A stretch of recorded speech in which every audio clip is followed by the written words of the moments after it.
On n'est pas peu fiers et c'est un honneur ce matin de recevoir Boris Gilburg qui vient de remporter la 76e édition du concours Reine-Elisabeth 2013 qui était cette année consacrée au piano. Le jury présidé par Harry Van Lisbeth a proclamé les résultats peu après 1h du matin dans la nuit de samedi à dimanche. On est mardi matin. Bonjour Boris Gilburg, comment ça va ce matin? Ça va excellent, merci beaucoup. C'était un bonheur total le soir des résultats. Donc aujourd'hui, oui, on commence la vie de nouveau. Alors, pour vous présenter, Boris Gilburg, vous êtes pianiste, un pianiste israélien. Vous êtes né à Moscou, vous avez 28 ans. Vous êtes arrivé en Israël il y a plus de 20 ans, c'est ça? Oui, quand j'avais 5 ans, toute ma famille, mes parents, ma grand-mère, ma arrière-grand-mère sont installés à Israël. Au début, nous habitons à Netanya, depuis à Tel Aviv, et maintenant à Rishon LeZion. On parlera un tout petit peu de la famille dans quelques minutes. Ah oui, bien sûr. Alors d'abord, je tiens aussi à vous remercier parce que vous faites l'effort ce matin de nous parler en français, parce que je sais que voilà, on parlera également de quelques-unes de vos passions, dont les poèmes. Lors de votre prestation finale, vous avez choisi notamment d'interpréter le 3e concerto de Rachmaninoff. Vous en avez donné une version tout à fait personnelle, en variant les tempos, en faisant entendre des choses dans ce concerto que l'on n'avait peut-être jamais entendu auparavant. Certains vous décrivent comme, un ovni musical, un nouveau genre. On ressent quoi, Boris Gilburg, quand le président annonce votre nom peu avant 1h du matin? Qu'est-ce qui vous vient en tête? Rien. J'étais si attendu pour moi. C'est-à-dire, c'était pas attendu, pas entendu. Je ne savais pas ce qui allait se passer. Parce que normalement, elle annonce du dernier prix jusqu'au premier. Donc, on va 6, 5, 4 et jusqu'à 1. Mais la tradition du concours Reine-Elisabeth, c'est qu'on commence déjà avec le premier prix. Donc, c'est le premier nom qu'on annonce. Et donc, tous les espoirs vont se réaliser ou être tout à fait détruits dans ce 3-4 secondes-là. Et oui, donc, quand on a dit mon nom, c'était, oui, du bonheur. Du bonheur. Du bonheur. Vous avez pensé à quelqu'un? Vous avez pensé à quelque chose? Vous avez vu votre vie défiler dans 28 ans? Non. Non, on ne pense de rien. On sait qu'on doit se lever et sortir sur scène. Et on le fait comme un robot. Et oui, on ne peut rien dire, rien penser. Boris Gilburg, le gagnant de la 76e édition du concours Reine-Elisabeth, est notre invité ce matin. Alors, on va un petit peu parler, avant de parler de ce concours, on va un peu parler de votre parcours. Alors, vous avez expliqué ce matin que vous êtes né à Moscou, vous arrivez en Israël. De qui vient cette passion du piano? Alors, je me suis laissé dire, on m'a soufflé dans l'oreille, c'était plutôt maman, votre grand-mère et votre arrière-grand-mère qui étaient déjà pianistes. Oui, c'est tout à fait vrai. Et pour ça, ma mère était tout à fait contre l'idée que je joue le piano. Et c'était moi qui insistais. C'était très, très têtu. Et à la fin, elle commençait à me donner des cours parce qu'elle pensait que ça serait mieux si je fasse quelque chose de plus pratique ou autre chose. Et là, c'est votre maman donc qui vous enseigne. Et puis, je sais qu'il y a eu aussi Aryeh Vardi. Ah oui, Aryeh Vardi, c'était mon prof principal avec lequel j'ai étudié plus de 15 ans. C'est-à-dire, c'est peut-être l'influence musicale la plus grande de ma vie. Et jusqu'à aujourd'hui, nous restons toujours en contact. Il est maintenant membre du jury dans un autre concours, le concours Van Cliburn aux États-Unis. Mais nous nous sommes envoyés des emails dans le concours, donc oui. Aryeh, à quel âge vous commencez le piano? Parce que je rappelle quand même que vous n'avez que 28 ans. Oui, donc 28 ans pour le concours, c'est déjà assez vieux. Parce que le concours, la limite d'âge, c'est 30 ou 32 parfois. Donc je suis presque au but. Mais j'ai commencé le piano à 5 ans aussi, 3 mois avant de quitter la Russie. Vous jouiez déjà à ce moment-là. Et à ce moment-là, on écoutait quoi à la maison comme musique? Je me rappelle pas beaucoup, mais je me rappelle d'une chose. Quand j'avais 3 ou 4 ans, j'adorais les chansons de Sœur Berry. Sœur Berry qui chantait en yiddish.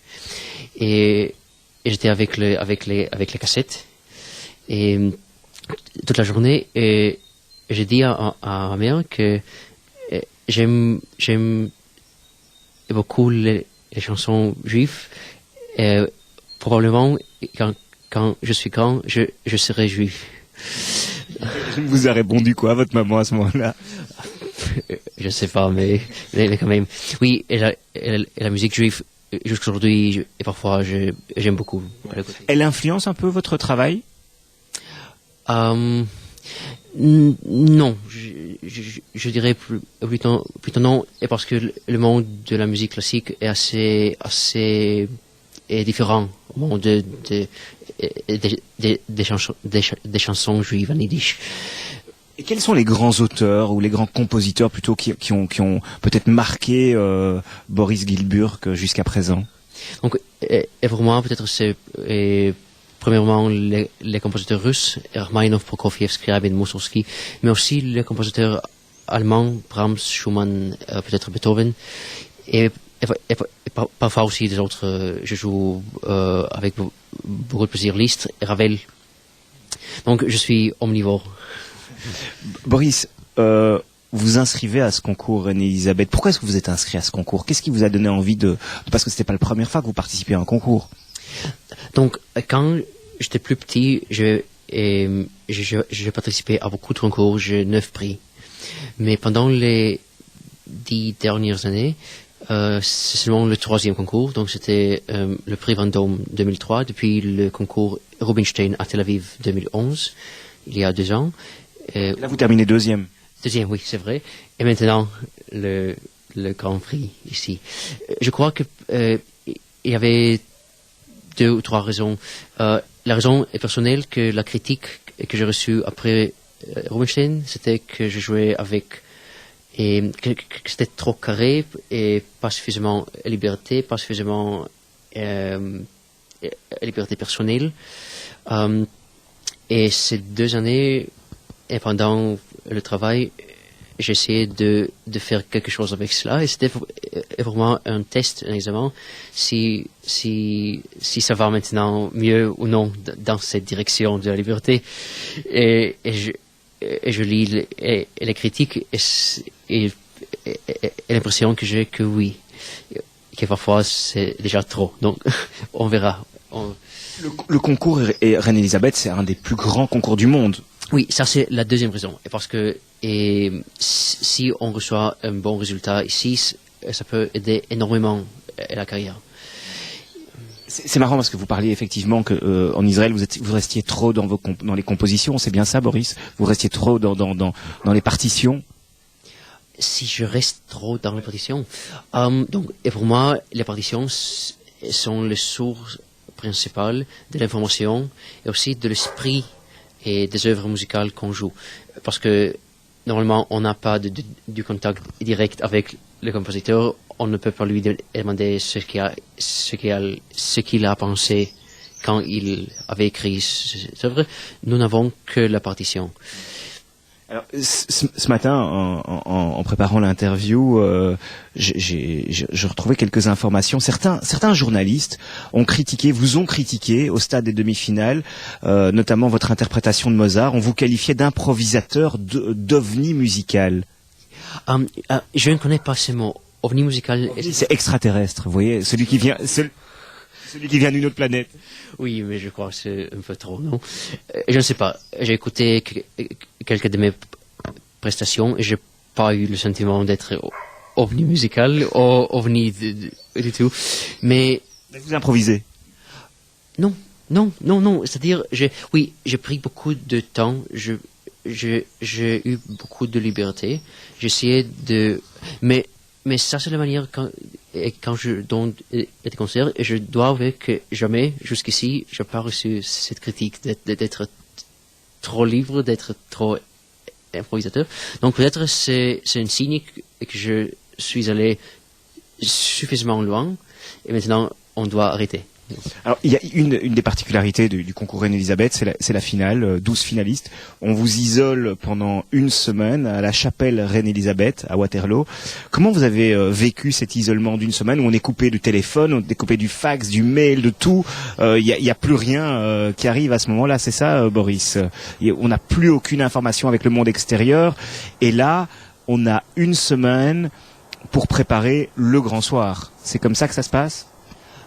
Tout à fait comme ça, mais je pense que pour nous, parce que cette œuvre imposée, c'est un concerto inédit qu'on doit apprendre pendant cette semaine, c'est le défi plus grand.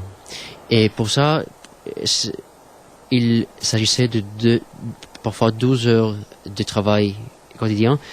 On nous a pas resté de temps pour penser de téléphone, de fax ou d'email, et tout le monde était avec toute sa tête dans le travail, et nous avons aussi parfois même travaillé ensemble parce que c'était presque impossible de le faire seul, parce qu'on doit travailler sur la sonate, sur le concerto et apprendre. 3 parties, hein, donc vous l'avez dit, la sonate, le concerto de Rachmaninoff et une œuvre imposée. Oui, et l'œuvre imposée, il y avait un concours de composition, et le gagnant, c'était Michel Petrosian, et c'est son œuvre qu'on a appris qu'on a joué. Elle est une œuvre très très riche, et avec un monde sonore très. Ça c'est un peu comme en ovni musical. C'est un monde très très différent à tout ce que je connaissais. Mais parfois la partie technique de l'œuvre aussi, le fait qu'il était près de 16 minutes, normalement c'est 10 ou 11 minutes, donc 50% moins. C'était un défi très très très grand.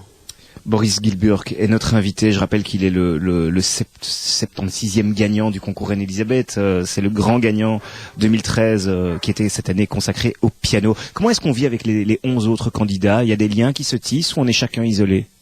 Non, il y a donc j'ai fait trois nouvelles et trois nouveaux amis, et oui, l'atmosphère était toujours amicale, et parce qu'on sait que à la fin, chacun reste sur scène seul. Donc, ça n'aide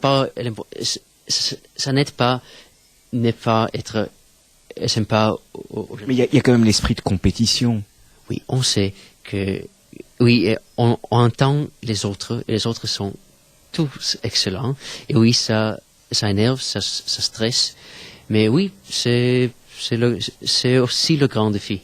J'aime bien ça. En Israël, aujourd'hui, vous avez eu des échos de ce que la presse, que les gens, comment ça se passe aujourd'hui? Parce que voilà, vous êtes encore en Belgique jusque demain, jusque mercredi, puis vous retournez en Israël. Qu'est-ce que vous avez eu comme écho en Israël? Donc, je crois que déjà hier, dans les versions numériques de tous les journaux, on a donné en annonce, et aujourd'hui aussi dans les journaux papier et à la radio. Et donc oui, et mes parents m'ont dit que tout le monde téléphone, tout le monde appelle, et je suis donc, et moi j'ai ravi de rentrer chez moi, même que j'ai eu un mois incroyable avec ma famille d'accueil ici, et que c'était vraiment la meilleure possible, mais j'ai pas vu mes parents, j'ai pas vu mes amis pendant un mois, et pour 4 ou 5 jours, je vais chez moi. Boris Gilburg, c'est quoi la suite pour vous? Vous allez poursuivre, faire des concours encore ou non? Alors vous me dites non. Non. Et pour moi, je crois que c'est terminé, parce que après le premier prix de la Reine-Élisabeth, on ne peut pas faire plus de concours. Et aussi, même si j'aurais voulu faire des concours, quand les concerts de ces concours vont terminer, je serai déjà trop grand, trop vieux. Mais maintenant, par exemple, c'est moi, il y a une grande tournée de 8 concerts par toute la Belgique. Anvers, Leuven, Ghent, Bruges, un grand concert au Beaux-Arts et à Bruxelles. Donc les premiers 3 prix, avec des philharmonies et le Dewart. Et ça, c'est pour quand, ça, exactement, Boris? Ça commence le 13, et depuis jusqu'à 22, presque chaque jour un concert dans. Au mois de juin? Au mois de juin, oui, oui, oui. Ah, vous revenez très rapidement. Dans 5 jours, oui. Je n'ai que 5 jours pour reposer un peu et travailler sur le concerto de la tournée. Voilà, et puis vous revenez chez nous en Belgique, on vous suivra. J'imagine qu'on peut retrouver toutes les dates facilement sur Internet. Ah oui, dans leur site web du concours Reine-Elisabeth, il y a toute l'information, oui. La suite pour vous, donc, c'est des concerts en solo, et puis peut-être un jour, un concert avec Radio Judaïka. Ah oui, oui, on verra, mais avec plaisir. Boris Guilbur, je rappelle que vous êtes le grand gagnant du concours Reine-Elisabeth 2013 qui était consacré cette année au piano. Je suis ravi de vous avoir reçu et puis au nom de tous les auditeurs de Radio Judaïka, je vous dis qu'une chose, Mazel Tov et longue vie jusqu'à 120 ans. Merci beaucoup.